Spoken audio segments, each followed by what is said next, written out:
आज हम रोम्बस के बारे में देखते हैं कि रोम्बस का डायगोनल जो है परपेंडिकुलर होता है और बाइसेक्ट करता है ईच अदर। ठीक है, तो इसको देखने से पहले हम जान लें कि जैसे कि क्या होता है कि पैरेललोग्राम होता है। पैरेललोग्राम के 3 टाइप्स होते हैं। पैरेललोग्राम में एक हो जाता है स्क्वायर हमारा, एक हो जाता है रेक्टेंगल और एक हो जाता है हमारा रोम्बस। अब ये 3 चीज है। अगर इसमें बात करें तो इसमें सारे साइड इक्वल होते हैं, ऑल साइड्स आर इक्वल, सारे साइड्स इक्वल होते हैं, सारे एंगल 90 होते हैं और इसके डायगोनल्स जो होते हैं डायगोनल्स इक्वल होते हैं, डायगोनल इक्वल होते हैं और बाइसेक्ट करते हैं एक दूसरे को, bisect each other at 90 degree. ठीक है, और इसमें क्या होता है अपोजिट साइड इक्वल होता है। ठीक है, अपोजिट साइड्स इक्वल होते हैं,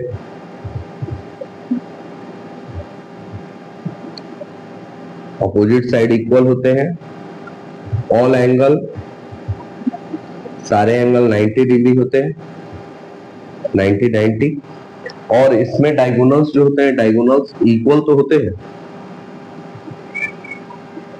डायगोनल्स इक्वल होते हैं और बाइसेक्ट भी करते हैं, बाइसेक्ट ईच अदर। ठीक है, बाइसेक्ट भी करते हैं बट 90 पे नहीं करते। ठीक, और अगर रोम्बस की बात करें, रोम्बस का सारा साइड क्या होता है इक्वल होता है, all sides are equal, but angle इसका फिक्स नहीं होता है, सारा एंगल फिक्स नहीं होता है, बट डायगोनल इसमें क्या होता है डायगोनल्स इक्वल नहीं होते हैं, डायगोनल अनइक्वल होते हैं but bisect each other, bisect each other at 90 degree. ठीक है, 90 डिग्री पे बाइसेक्ट होते हैं, ये चीज है। ओके, अब रोम्बस के बारे में ही बात है। अब जैसे कि इसके बारे में बात करते हैं तो रोम्बस है हमारा, अगर एक रोम्बस है ABCD, अब इसमें हम जानते हैं कि सारे साइड्स इक्वल होते हैं।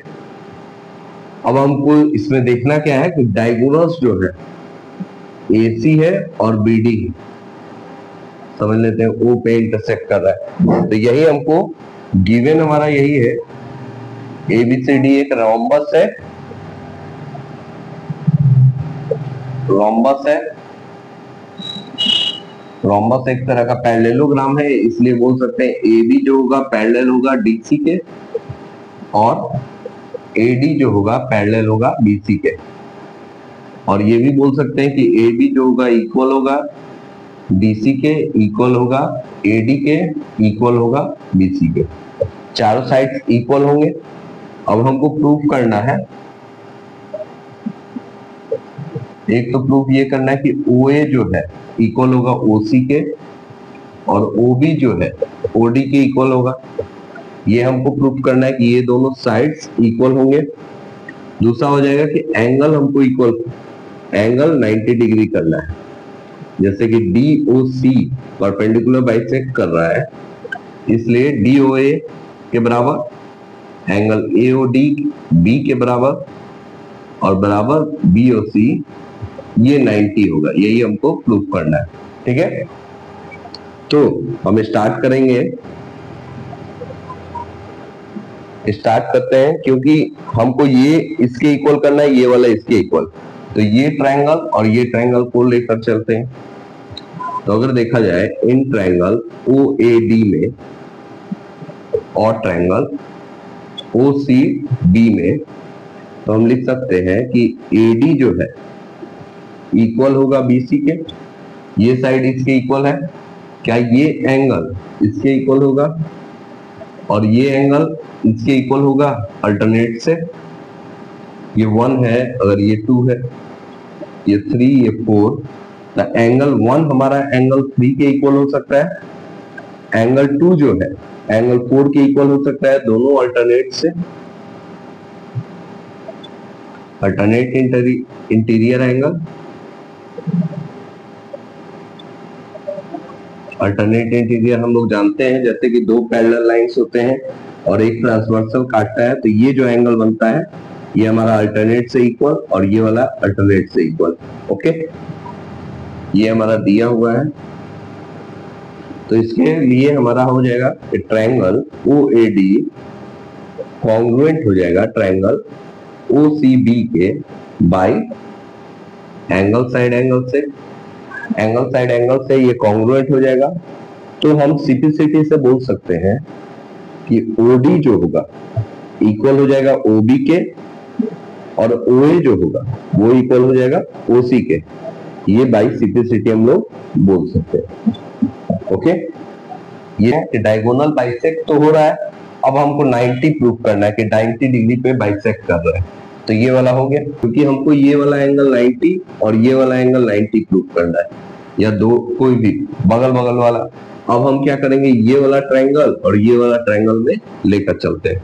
तो इन ट्रायंगल OAD और ट्रायंगल OCD लेकर चले तो हमारा ऐसा बोल सकते हैं कि AD जो है इक्वल है BC के, क्योंकि साइड से दिया हुआ है ऊपर गिवन में है।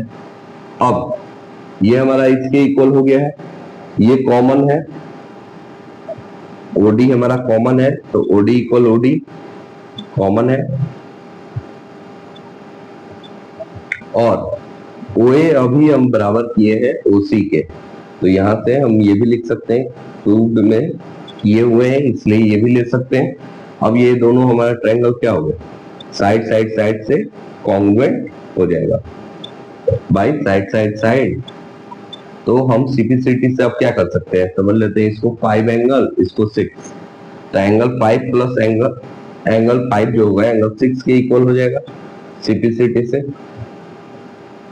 तो अब ये लिख सकते हैं कि एंगल 5 जो है और प्लस एंगल 6 क्या इक्वल होगा 180 के, क्योंकि लीनियर पेयर से स्ट्रेट लाइन पे है, लीनियर पेयर से स्ट्रेट लाइन पे है ये, तो हमारा 180 के बराबर। अब ये दोनों इक्वल है तो एंगल 5 प्लस एंगल 5 लिख सकते हैं इसको, क्योंकि 6 5 के बराबर है, तो 2 एंगल 5 हमारा किसके बराबर हो जाएगा 180 के, यानी कि एंगल 5 हमारा किसके बराबर हो जाएगा 90 डिग्री।